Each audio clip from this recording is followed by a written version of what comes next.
이 시간 말씀을 받습니다. 이 복된 시간에 주시는 하나님의 말씀은 우리 계속해서 사도행전 7장 54절에서 60절까지의 말씀입니다.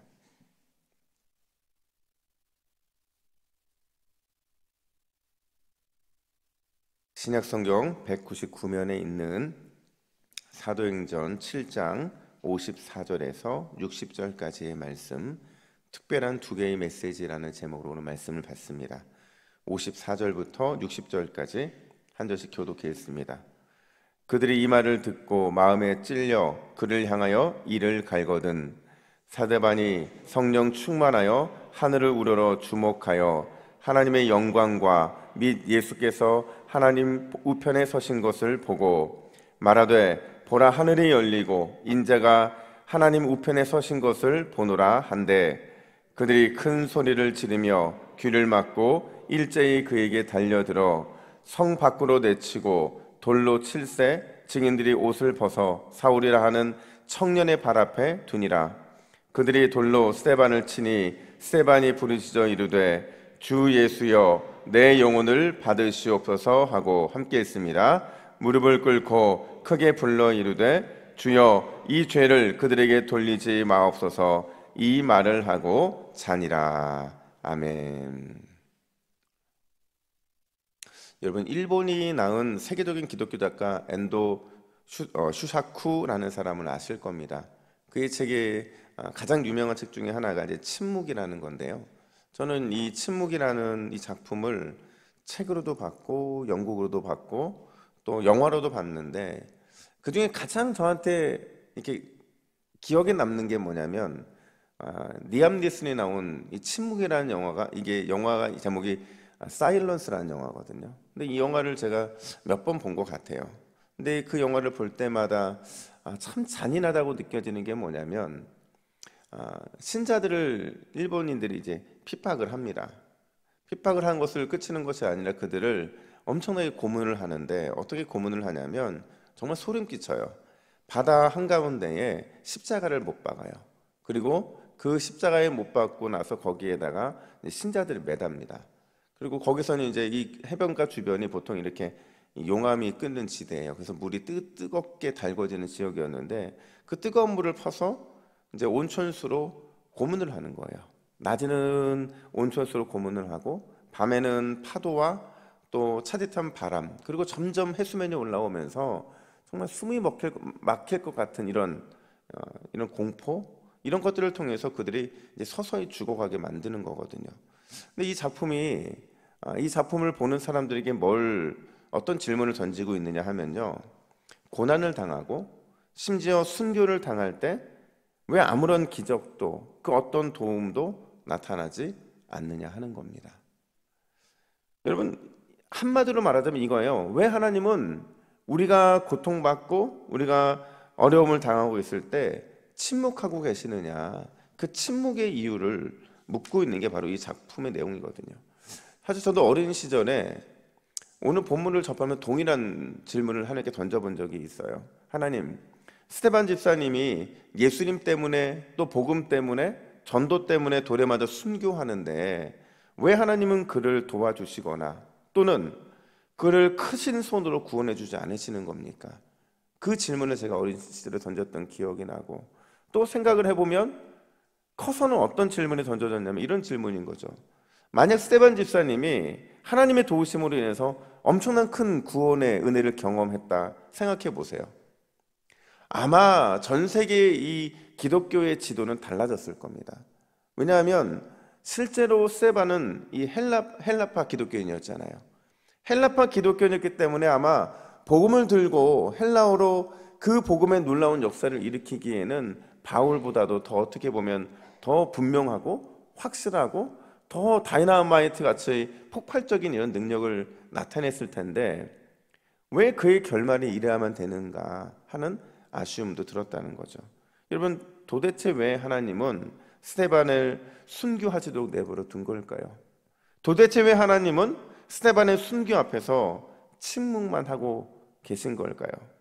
오늘 본문은 복음 때문에 고난당하는 또 복음 때문에 예수님 때문에 순교당하는 스데반을 향한 특별한 두 가지 메시지를 담아내고 있어요. 그게 뭐냐? 첫 번째로 우리를 향한 예수님의 돌보아 주심이라는 겁니다. 제가 오늘 본문을 묵상하다가 제 마음을 이렇게 사로잡는 표현이 있었어요. 그게 뭐냐면 우리 55절부터 56절인데요. 우리 55절부터 56절을 같이 읽습니다. 시작. 스데반이 성령 충만하여 하늘을 우러러 주목하여 하나님의 영광과 및 예수께서 하나님 우편에 서신 것을 보고 말하되 보라 하늘이 열리고 인자가 하나님 우편에 서신 것을 보노라 한대. 아멘. 여러분 방금 읽은 본문에서 특이한 거 못 느끼셨어요? 어떤 게 특이한가요? 오늘 본문에 특이한 게 뭐냐면요, 이게 사실 우리가 주목해야 될 부분인데 예수께서 하나님 우편에 서신 것을 보고라는 표현입니다. 여러분 특이하잖아요. 성경 어디에도요 예수님께서 보좌 우편에 앉아 계신다라는 표현은 등장을 해도 예수님께서 보좌 우편에 서 계신다는 표현은 등장을 한 것을 본 적이 없어요. 그렇죠? 예수님이 하나님의 보좌 우편에 앉아 계신다라는 그 표현들은 늘 우리가 접해왔고 그 심판주로서의 예수님의 모습은 우리에게 각인되어 있어요. 근데 오늘 본문에 보니까 보좌 우편에 서 계신다 이렇게 표현하고 있거든요. 아마 이 표현이 오늘 본문에 유일할 텐데 그것도 한 번이 아니고요 55절과 56절에 스데반의 눈에 두 번에 걸쳐서 강조하듯이 그렇게 보여지고 있다는 거죠. 뭘 강조하기를 원하는 걸까? 그게 뭐냐면 바로 예수님의 돌보아 주심이라는 거죠. 예수님의 돌보아 주심이라는 거예요. 이걸 다른 말로 표현하자면 예수님의 변호하심이라고 말할 수 있고 예수님의 응원하심이라고 말할 수 있고 예수님의 보호하심이라고도 말할 수 있다는 거죠. 마치 그런 거잖아요. 부모가요 이제 막 걷기를 시작하는 어린아이가 막 걸어다니고 이것저것 만지고 이러면 위험하잖아요. 그러니까 아이에게 눈을 뗄 수가 없는 거예요. 안전부절하면서 어떻게 보면 언제든지 일어날 준비를 갖추고 있는 그 부모의 자세, 그것처럼 예수님이 스데반을 보호하고 응원하고 그리고 변호하기 위해서 모든 것을 준비하고 계신 그 모습을 오늘 본문에서는 서 계신다라는 표현으로 하고 있다라는 거죠. 여러분 저는 그런 생각이 들어요.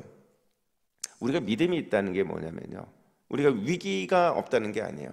우리가 믿음이 있다는 건 뭐냐면 우리의 삶에서 어려움이 없다는 게 아니에요.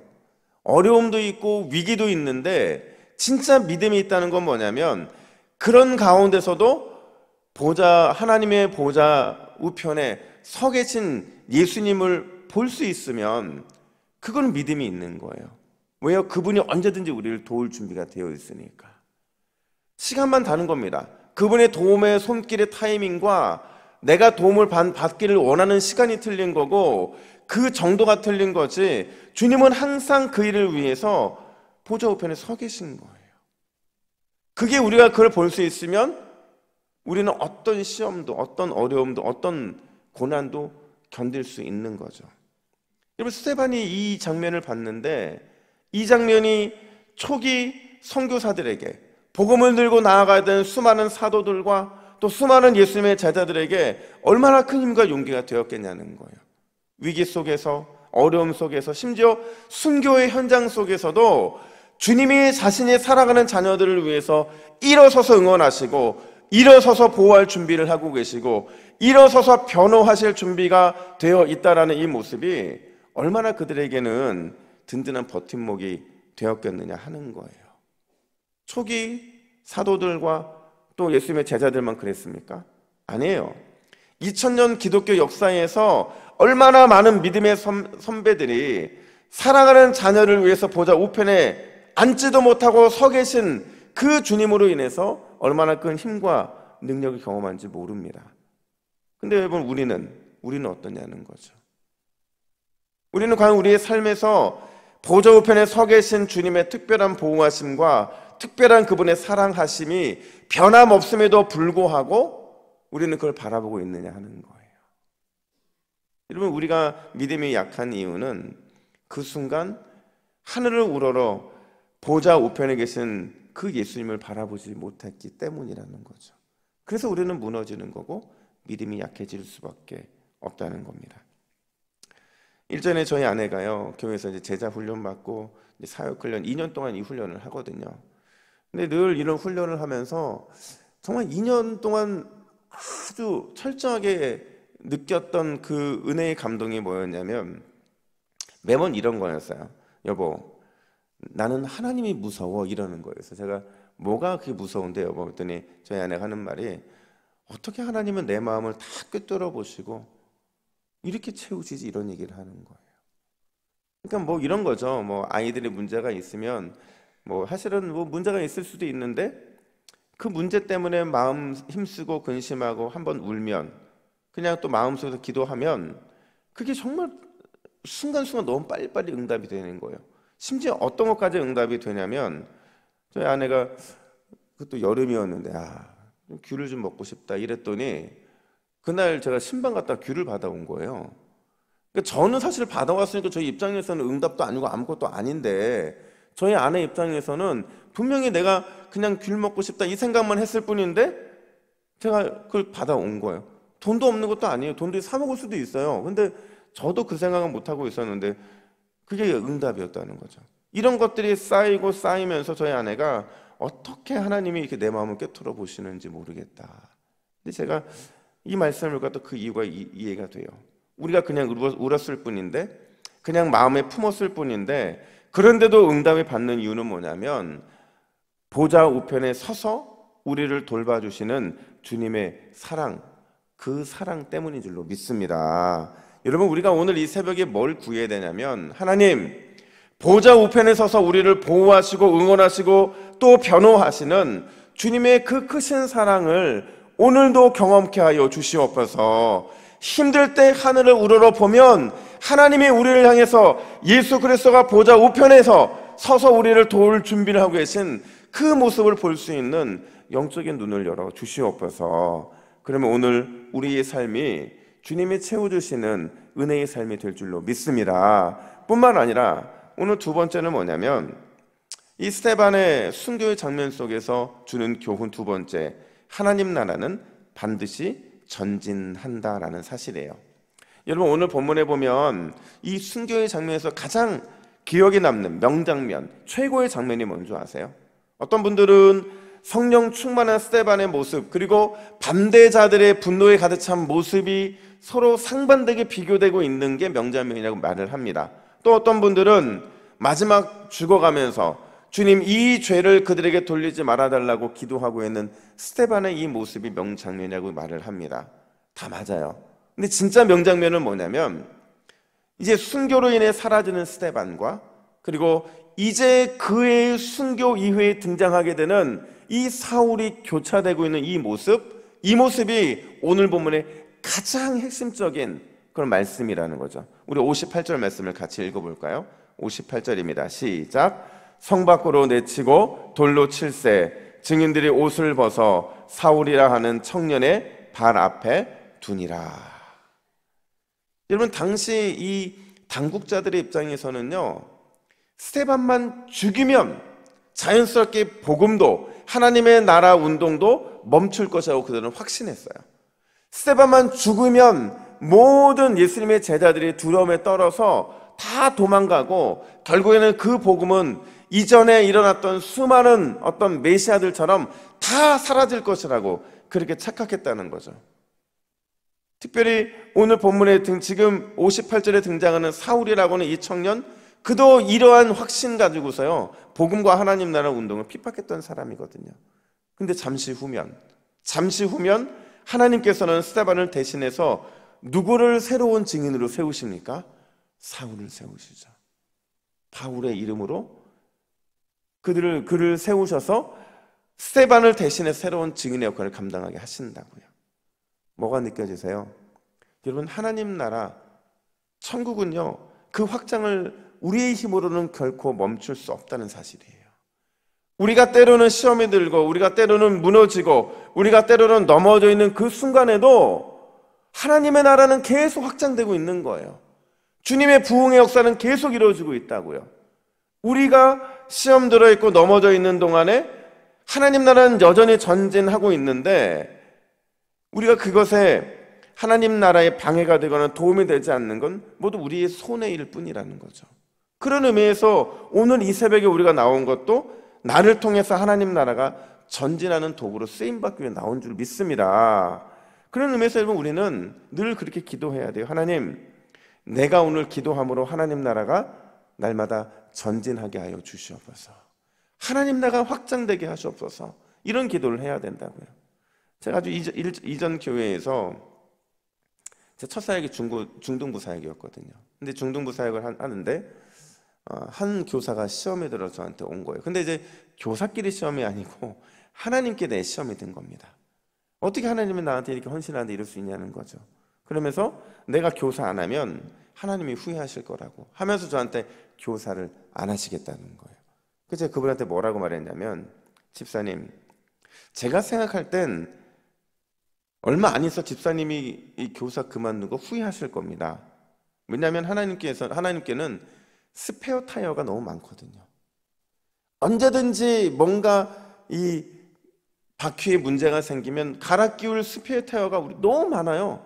집사님은 그걸 몰라서 그렇지, 내가 스페어 타이어 지금 그 존재하고 있다는 사실을 몰라서 그렇지 스페어 타이어는 너무 많아요. 아니나 다를까 얼마 후에 보니까 그분보다 더 좋은 교사가 들어와서 더 좋은 역할을 감당하고 있더라고요. 여러분, 내가 하나님 나라에 방해가 되거나 도움이 되지 않는 그런 선택을 하는 것은 모두가 다 우리의 손해가 될 수밖에 없다는 거예요. 왜요? 하나님 나라는 멈춤 없이 전진 또 전진하고 절대 후퇴하는 법이 없기 때문에 그렇다는 겁니다. 그래서 오늘 이 새벽에 우리가 뭐라고 기도해야 되느냐면 이렇게 기도합시다. 우리 화면 보시고 기도 제목 같이 있습니다. 시작. 주여, 오늘 하루 보좌 우편에 서서 우리를 도우시는 주님과 동행하게 하옵소서. 나와 우리 가정, 우리 교회가 하나님 나라에 쓸모있게 하옵소서. 할렐루야. 여러분, 우리가 이 기도 제목 가지고 기도할 때에 오늘도 우리를 통해서 하나님 나라는 날마다 확장되어 가는 줄로 믿습니다. 함께 기도하겠습니다. 하나님 아버지, 은혜와 사랑을 감사합니다. 스데반의 선교의 이 순교의 현장 속에서 하나님께서 우리에게 두 가지의 교훈을 주셨습니다.